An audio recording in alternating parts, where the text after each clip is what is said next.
Good afternoon, welcome back to Fujitsu Forum TV, where we continue to bring you a whole host of insight around the challenges your business and society is facing right now. Technology, of course, has the wonderful ability to address so many challenges, but also unlock value. But we need technology to trust in. We need to make sure that it's built with the right morality, the right ethics, particularly when we look towards some of the new innovative technologies like AI. We've been hearing over the last 2 days at Fujitsu Forum 2019, the theme being driving a trusted future. Up next, in fact, the next 2 segments, we've got a bit of a treat for you. We're going back to back with our 2 keynote speakers from earlier. If you haven't seen either of the keynotes today, firstly, what were you doing?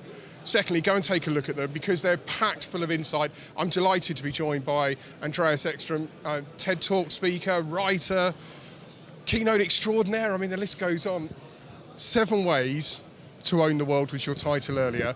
For the benefits of the few that clearly didn't watch it earlier, just give us an overview of what they saw and what you're telling us about. 7 ways to own the world is really nothing else but a clever way for me to package 7 majorly important cultural digital, political digital issues that's going to dominate the next decade, and we need to think hard and long about them. They're unresolved, they're full of opportunity, they're going to need for business initiative, political initiative. Some are larger, some are smaller, but if you get that right, you're going to be part of owning the world. There's a lot of brands that have been doing their best to show us how not to do it. A lot of high-profile casualties. That can't go on in today's day and age, can it? Well, I'm going to tell you though, we're going to let anything slide, we're going to let anything pass, as long as the usability is up there. For the right usability, in my hand, in my phone, I'm going to be ready to sell my grandmother.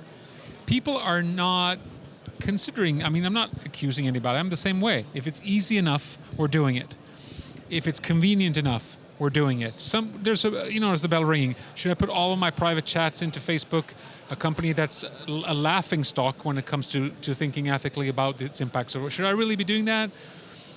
But it's really darn convenient. I have nothing to hide. I say, if somebody wants to see me saying I love you to my wife, who cares? Sure, that's fine.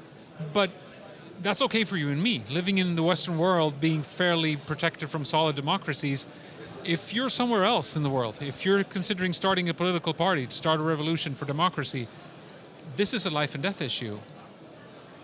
Let's talk Facebook.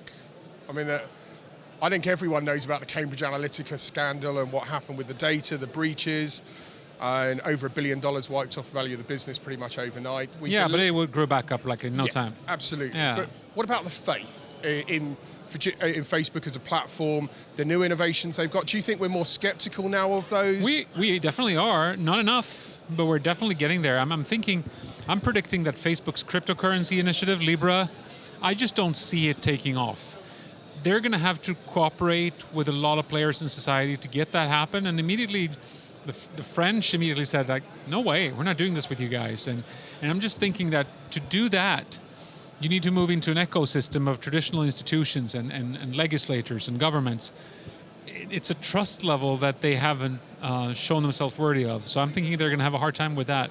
Okay, interesting. I think it's easier to talk about brands that have got it wrong. We seem to remember those, but sure.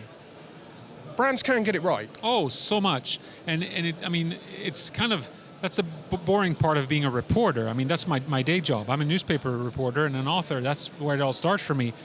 I have to ask the critical questions, and I have to make sure that I don't confuse them with negative questions, because remaining critical and remaining negative is 2 completely different things, and people get that mixed up. I'm not negative towards the digital revolution or to Facebook I'm not negative to almost any of that. But I'm going to remain critical. I'm going to keep on asking the difficult questions because it's an unprecedented amount of power and money that we put into very few hands in very little time. I'm a reporter. I have to follow the money and ask the questions. So what are you guys doing? Why are you doing it? And why should we have to challenge that. We have to ask the questions just as we do with politicians or a coach for a sports team, that matter. It's no different. It's basic journalism. Following your keynote, I think we could have pulled out 20 or 30 quotes. It was packed full of insight. But you turned a few heads with There is no cloud, just other people's computers. I thought this was really interesting. And I can't claim that, though. I'm pretty sure somebody else has said that before me. But yeah, I'm just really annoyed by the term cloud computing. It's clever sales talk for us to think of server space as some sort of force of nature. You're not using a cloud service. You're using a basement over at Microsoft, which might be fine, mind you. It might be the best solution for you. It might be superior to anything else. It might be very safe and secure. I could even advise you to go do it. But don't cloud your thinking by thinking it's a cloud. It's other people's computers. And what comes with that legally? What comes with that in terms of your own access? You need to not think of it as something that just kind of floats around. It's just a fuzzy, dumb metaphor for us to forget some of our, not negative, but critical thinking. So I guess we need to be more transparent and honest. Of course, and just don't try to sell me things by tricking me. Eventually I'm going to call the bluff. Let's talk about what we're talking about, and then I can make an informed decision. And if you do that well enough, I'm going to buy it anyway. It's fascinating. I could talk all afternoon about this. There was so much insight in your keynote. Seriously, guys, if you've not seen it, go and see this man speak. It was blooming insightful, and we've been promising you a lot of insight on Fujitsu Forum TV, haven't we? And we're going to continue that this afternoon. We're going to jump across next to Dr. Joseph Rieger and the journey from mathematical optimization to industrial optimization. You're going to be hearing a lot about quantum-inspired digital inhaler and why Fujitsu, rightly, are blooming excited about what it's going to achieve. Stay with us. There's so much more to come on Fujitsu Forum TV this afternoon.